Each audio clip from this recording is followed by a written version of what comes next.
নমস্কার বন্ধুরা, সুজাতা কিচেনে আপনাদের সকলকে স্বাগত। আজকে দেখো তোমাদের কাছে নিয়ে এসেছি কাঁকড়ার রেসিপি নিয়ে। আর এই তো একদম জ্যান্ত জ্যান্ত কাঁকড়াগুলো প্রথম থেকে শেষ অবধি রেসিপিটা তোমাদের দেখাবো। আর এই যে কাঁকড়াটা কিন্তু আমি আমার শাশুড়িমার থেকেই শিখেছি। আমার মা শাশুড়িমার কাছে এই কাঁকড়াটা খাওয়া, হয়তো উনি আজকে নেই, কিন্তু ওনার থেকে এই রেসিপিগুলো আমার শেখা।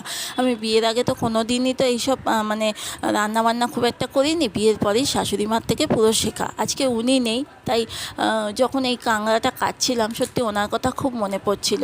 আর ওনার থেকেই তো যেহেতু শেখা। আর কাঁকড়ার জানো তো প্রথমে যে এই দাঁড়গুলো, এগুলো আমি ভালো করে কেটে পরিষ্কার করে নিচ্ছি। এবার কাঁকড়াটা দেখো দাঁড়গুলো পুরো কাটা হয়ে গেছে। তারপর এই কাঁকড়াটা মাঝখান থেকে একটু চাপ দিলেই মাঝখান থেকে খোলটা আলাদা হয়ে যাবে।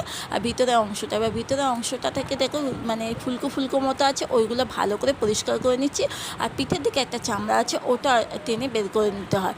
আর এই যে কাঁকড়ার যে খোলটা থেকে কিন্তু ডিম থাকে, খোলটার ভিতর থেকে ডিম দিয়ে দিচ্ছি। আর এই যে কাঁকড়াগুলোর ভিতর ভালো করে পরিষ্কার করে নিয়েছি, ডিমটাও আলাদা করে নিয়েছি।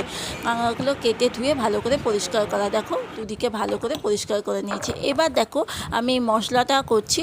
আমার কিন্তু এই রান্নাটা পুরো শাশুড়ি মা যেমন করতো সেরকমই আমি রান্নাটা করছি। আর এখানে আদা, রসুন, টমেটো, পেঁয়াজ, শুকনো লঙ্কা, উনি আবার কাঁচা লঙ্কা দিত না, আর তার সঙ্গে জিরে দিত। শুকনো লঙ্কা যেহেতু করতো, আর যেহেতু উনি হয়তো শিলে বাটতো, আমি মিক্সিতে বাটছি, এটাই তফাৎ। এবার এখানে আমি এই যে কড়ার মধ্যে সর্ষের তেল দিয়েছি, দিয়ে আমি এখানে কাঁকড়াগুলোকে আগে একটু ভেজে নিচ্ছি। কাঁকড়াগুলোকে খুব যে ভাজবো তা না, মোটামুটি একটু ভেজে তুলে রাখবো, বেশ লালচে লালচে। আর কাঁকড়া না নুন হলুদ মাখিয়ে রেখে দিলে যখনই তেলের ওপর দিয়ে নাড়বে তখন বেশ লালচে লালচে খুব তাড়াতাড়ি হয়ে যায়।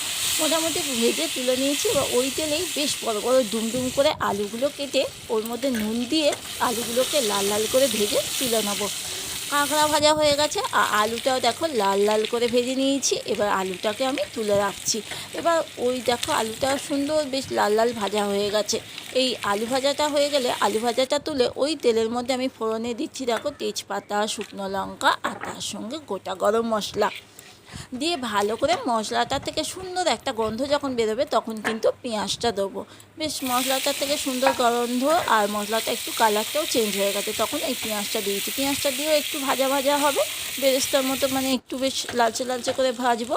দেখো লালচে লালচে করে পেঁয়াজটা ভাজা হয়ে গেছে, তার মধ্যে আমি এই মশলার পেস্টটা দিয়ে দিলাম। যদি ভিডিওটা ভালো লাগে বন্ধুরা অবশ্যই একটু লাইক করে দিও, সাবস্ক্রাইব করে দিও, আর যারা ফেসবুক থেকে দেখছো তারা একটু ফলো করে দিও।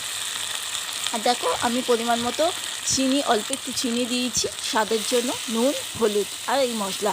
এবার এই সমস্ত মশলাগুলো দিয়ে ভালো করে কষাতে লাগবে যতক্ষণ পর্যন্ত তেল না ছাড়ে। দেখো ভালো তেল ছেড়ে গেছে। আর এখানে আমি একটা জিনিস, যে বাটি আমি ঘিটা রেখেছিলাম সেই ঘিটা এবার দিলাম। ঘিটা কিন্তু আগে দিইনি, ঘিটা বন্ধুরা আগে দেবে না। ঘিটা দিয়ে বেশি নাড়াচাড়াও করবে না। ঘিটা দেওয়ার পর আমি এই যে ভালো করে মশলা যেহেতু কষানো হয়েছে, ঘিটাও দিয়েছি, আর তার সঙ্গে কাঁকড়া দিয়ে দিয়েছি, আর তার সঙ্গে আলু ভেজে রাখা আলুটাও দিয়ে দিয়েছি। দিয়ে সামান্য একটু নাড়াচাড়া করেছি। একটু নাড়াচাড়া করে এবার জল দিয়ে দিচ্ছি। আর এই ঘিটা দিয়ে বেশি নাড়াচাড়া তো হয়নি, আর এত সুন্দর টেস্ট হয় না। আর এবার আমি জল দিয়ে দিলাম। দেখো জল দিয়ে এবার আমি ঢাকা দিয়ে রেখে দেবো। আর কাঁকড়াটা না ঝোল ঝোল হবে না, বেশ মাখা মাখা হবে, সেই রকম অনুযায়ী পরিমাণ মতো জল দেবে। যে আলু কাঁকড়াটা একটু ভালো করে ফুটবে, বেশ 5 থেকে 6 মিনিট ভালো করে মিডিয়াম টু লো ফ্লেমে ভালো ফুটেছে। তখন এই যে দেখাচ্ছি, দেখো বেশ ফুটে গেছে। তখন আমি একটু গরম মশলা ওপর থেকে দিয়ে দিচ্ছি। ব্যাস গরম মশলা দিয়ে নাড়াচাড়া করে নামিয়ে নিলেই কাঁকড়া রান্না রেডি।